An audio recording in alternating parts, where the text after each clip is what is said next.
Hello everyone, welcome back to our YouTube channel nursing duo. तो आज हम discuss करने वाले हैं हमारे इंस्ट्रूमेंट्स की इमेजेस का पार्ट 3। इसके पहले हमने 2 पार्ट्स ऑलरेडी डिस्कस कर लिए हैं।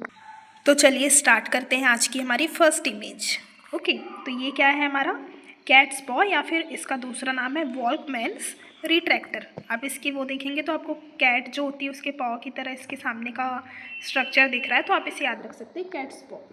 इसका क्या यूज़ है, स्किन और जो टफ फेशिया होती है उसको रिट्रैक्ट करने के लिए इसका यूज़ किया जाता है। तो ये हमारा कैट्स पॉ। ये है हमारी मायो टावल क्लिप। इसके पहले हमने डॉयंस टावल क्लिप डिस्कस की थी। आई होप कि आपको उसकी इमेज याद होगी। ये है हमारी मायो टावल क्लिप।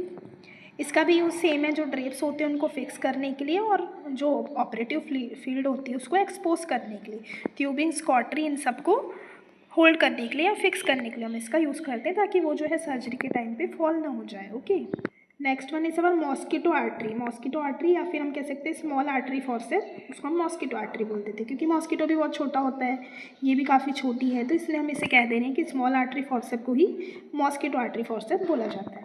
इसका क्या यूज़ होता है, हीमोस्टैट की तरह ये वर्क करता है। जो कट के एजेस होते हैं उसको होल्ड करता है। एब्सेस को ओपन करने के लिए हम इसका यूज़ कर सकते हैं। जो सूचर के फ्री एंड्स होते हैं उसमें भी हम इसको होल्ड करके रख देते हैं, और जो सूचर के कट एंड होते हैं उसको होल्ड करते हैं इसकी हेल्प से, और लॉक्यूलाई को ब्रेक कर सकते हैं और इसका यूज़ किया जाए। तो ये है तो काफ़ी छोटी, लेकिन इसके यूजेस बहुत ज़्यादा हैं, जैसे कि आप देख सकते हैं। ये है हमारी मॉस्किटो आर्टरी फॉरसेप। ये है हमारा सेल्फ रिटेनिंग रिट्रैक्टर। इसका एक और नाम है, आप अगर आपको पता है तो आप कमेंट सेक्शन में बता सकते हैं। ये है हमारा सेल्फ रिटेनिंग रिट्रैक्टर। इसका क्या यूज़ है, सेल्फ रिटेनिंग मतलब इसको होल्ड करने की ज़रूरत नहीं है, हम हैंड फ्री ऑपरेशन कर सकते हैं। इसको बस हमें एक बार फिक्स करके रख देना है। ओके, तो ये है हमारा self retaining retractor. Next one is our scalpel blade. Okay, incision के लिए हमारे पास में स्कैल्पल ब्लेड अवेलेबल, ये अलग अलग साइजेस में आती है, तो आप देख सकते हैं अलग अलग साइजेस का शेप जो है वो अलग अलग है। तो ये हमारी स्कैल्पल ब्लेड्स।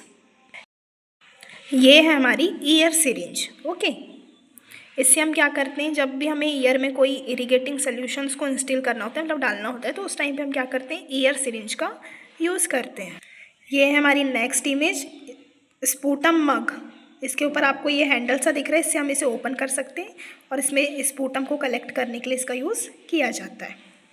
क्या करते हैं इसमें, एक्सपेक्टोरेंट जो पेशेंट का निकल रहा है, मतलब स्पूटम निकल रहा है, उसको कलेक्ट करने के लिए हम स्पूटम मग का यूज़ करते हैं। एक्सपेक्टोरेट को कलेक्ट करने से पहले हम इसमें कुछ डिसइंफेक्टिंग सोल्यूशन को डालते हैं मग के अंदर, ताकि जो स्पूटम है वो इसमें चिपक ना जाए, और मतलब स्टराइल या फिर जो हम उसे इन्फेक्टेड हो वो होगा तो हम उसे डिसइंफेक्ट करने की कोशिश कर रहे हैं, और वो जो मग में जो स्पूटम है वो स्टिक ना हो जाए, इसलिए हम उसमें डिसइंफेक्टिंग सोल्यूशंस को ऐड कर रहे हैं। ओके, तो ये है हमारा स्पूटम मग।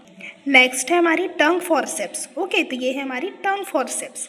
ये क्या होता है, जो टंग होती है उसको होल्ड करने के लिए इसका यूज़ किया जाता है। जब हम ओरल सर्जरी कर रहे होते हैं तो बिना टंग को कोई इंजरी करे हम इसकी हेल्प से उसको होल्ड कर सकते हैं, क्योंकि ये फ्लैट है, इसमें कोई ऐसे शार्प एजेस नहीं निकले हुए, तो इसकी हेल्प से हम इजीली टंग को होल्ड कर सकते हैं बिना किसी इंजरी पहुंचाए। Okay, next one is bone.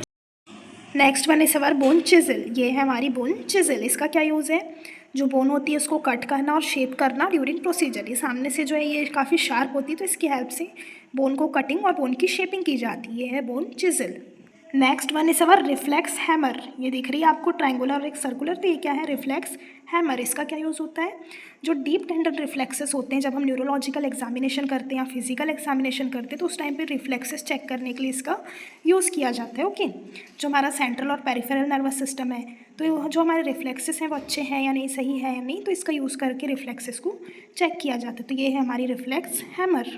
बाकी की इमेजेस हम लोग नेक्स्ट पार्ट में कवर करेंगे। Stay tuned for more such videos and thanks for watching.